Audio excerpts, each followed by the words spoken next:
Meanwhile, of course, a spike in violence in Portland is leading the mayor of that city to request $2 million in police funding after slashing the police budget just last year. Jason Rantz, host of the Jason Rantz Show, is here with more. Jason, great to see you. I'll speak here about what we're seeing in New York City first. New York City saw a 40% increase in murders in 2020. That was despite the fact that we were living through a pandemic and there were a lot of lockdowns, but it came from the change in policy with respect to the police and what we're doing and how we're approaching crime.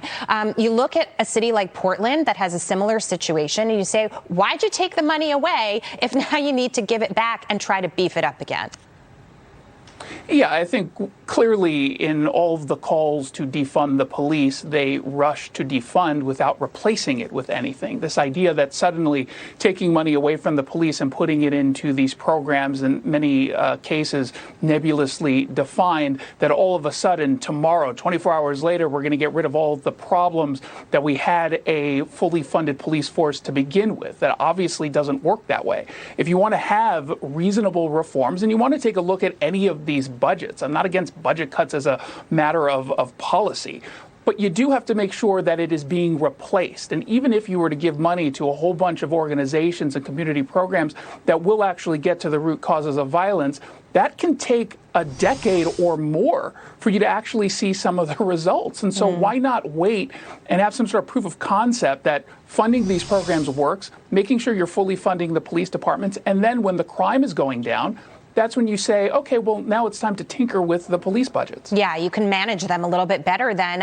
once you know exactly what's going on. But here in New York, crime has been one of the reasons, aside from the pandemic, that many people have left this city and don't necessarily want to come back because people don't want to live where they don't feel safe. Is that the same sort of sentiment in Portland? And could that be why officials are realizing it's time to make it safe again so we don't drive our residents out?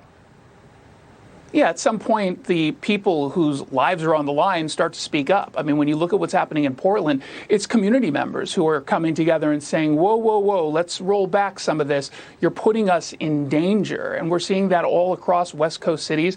And really, we're seeing it in progressive cities. This isn't happening in a bubble. I know a lot of people want to just simply blame the pandemic for the increase in crime. And there's certainly truth to some elements of crime going up because of the pandemic, or that's one of the underlying causes.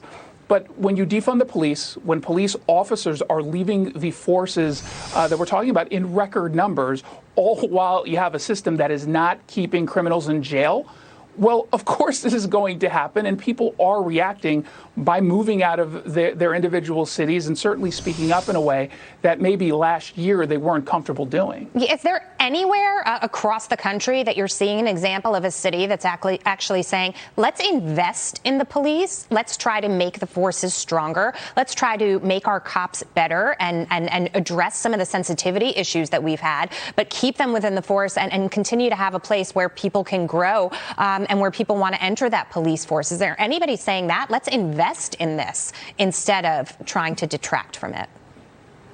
Absolutely. I don't know how many of the big cities are doing this, but certainly some of the cities around the bigger cities that are defunding the police have stepped up and said, actually, we're going to double down. We're going to hire cops, whereas in Seattle, they're trying to get rid of police officers. So we're seeing some of the smaller cities, be it in Marysville or in Pierce County up here in Washington State, they are stepping up and saying, yeah, this doesn't quite make sense. We're not going to rule our police departments by the will of activists who are out there complaining in the streets.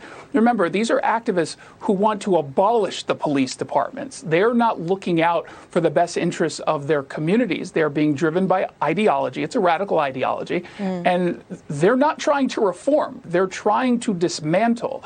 And so we shouldn't be listening to those voices. We should be listening to the voices, Jackie, of the people who are actually being impacted, who live in these communities and are becoming victims. Jason Rantz, great to see you. Thank you. We'll talk to you soon. Thank you.